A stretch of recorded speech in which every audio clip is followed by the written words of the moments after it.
नमस्कार साथियों, मेरे YouTube चैनल पे आपका सभी का स्वागत है।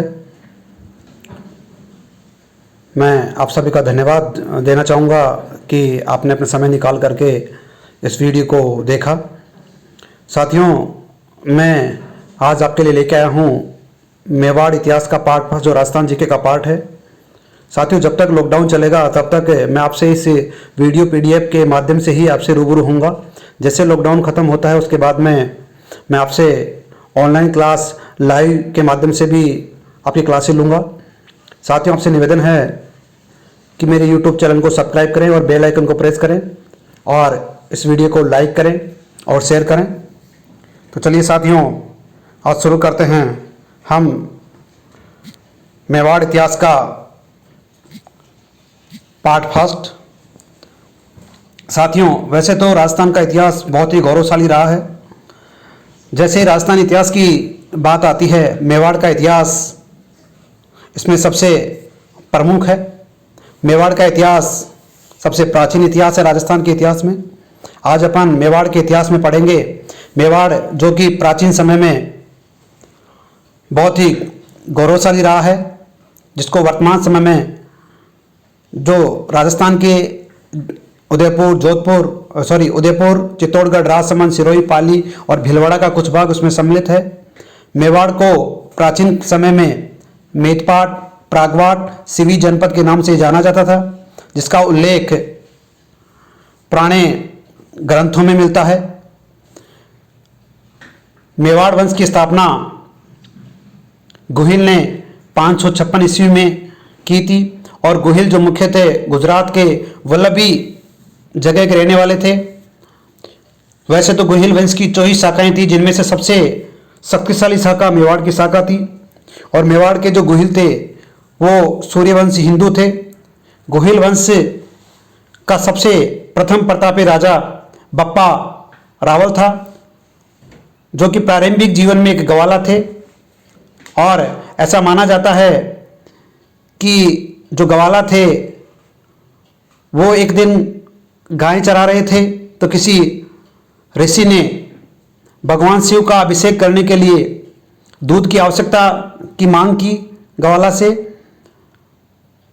तो गवाला ने देखा कि जो गाय है वो ऋषि की गुफा में जाकर के अपने आप ही शिव के जो शिवलिंग है उसके ऊपर दूध चढ़ाने लग गई।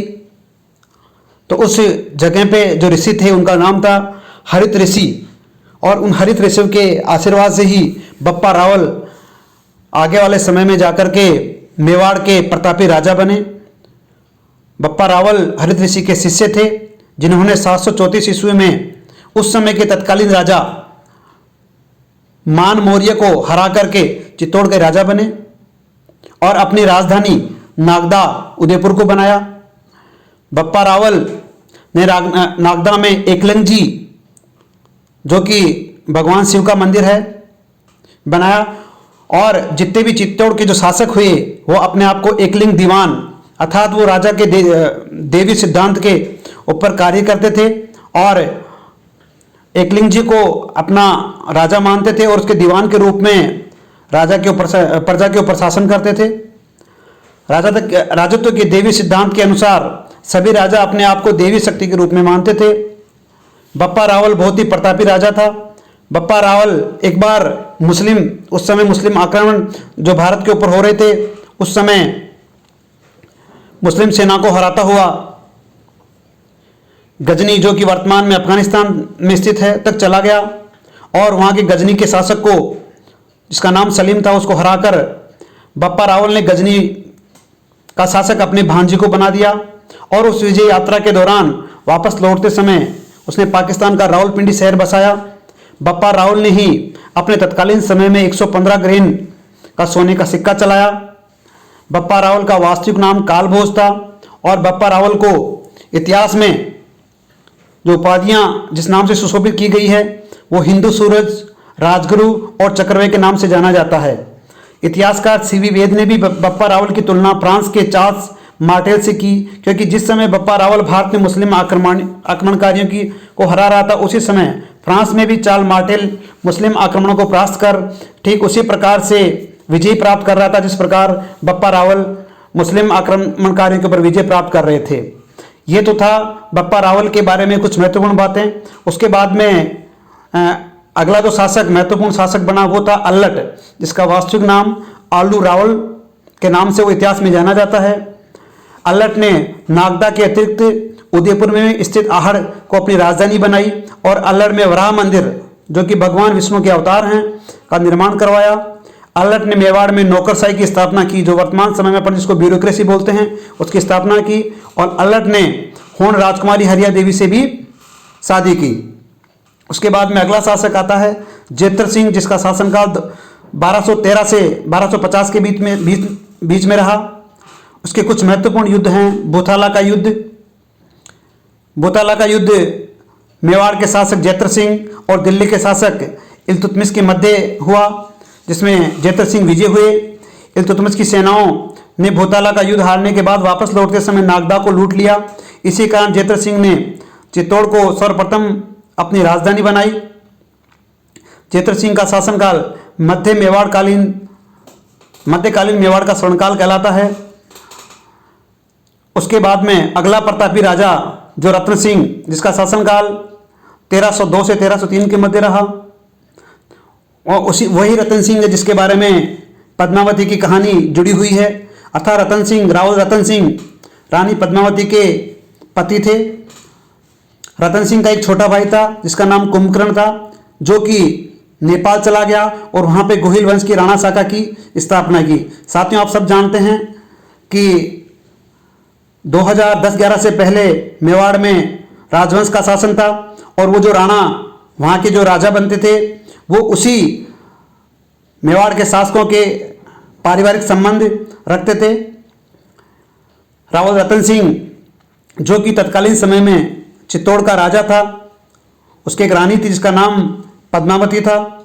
उस पद्मावती की सुंदरता की जो चर्चे थे पूरे हिंदुस्तान में विख्यात थे।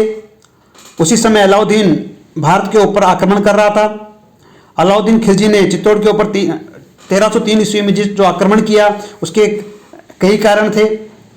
अलाउद्दीन खिलजी एक साम्राज्यवादी नीति से अपने राज्य का विस्तार करना चाहता था और चित्तौड़ का व्यापारिक और सामरिक महत्व था। दिल्ली के ऊपर कोई भी जो राजा राज्य करता था या उसकी गद्दी पे आसीन था, उसको समुद्री व्यापार के द्वारा एक मार्ग की आवश्यकता होती थी। दिल्ली से और भारत के उत्तर भारत के भूभाग को समुद्री मार्ग से जोड़ने के लिए उसका एक व्यापारिक मार्ग जो चित्तौड़ के राज्य क्षेत्र से होकर गुजरता था। इसलिए अलाउद्दीन खिलजी चित्तौड़ को जीत करके अपने अधिकार में लेना चाहता था। अलाउद्दीन के लिए चित्तौड़ जो था प्रतिष्ठा का प्रश्न था और चित्तौड़ में उस समय उसकी प्रतिष्ठा, उसकी वीर ख्याति पूरे हिंदुस्तान में बहुत तेजी से विख्यात हो रही थी, जिससे कि अलाउद्दीन खिलजी अपने साम्राज्य को अपने साम्राज्य के लिए चित्तौड़ को खतरा समझता था। और एक राघव चेतन नाम के ब्राह्मण ने अलाउद्दीन खिलजी के दरबार में जाकर रानी पद्मावती की सुंदरता का वर्णन किया, जिससे कि अलाउद्दीन खिलजी रानी पद्मावती को अपनी रानी बनाने के लिए आतुर हो उठा और इसी दौरान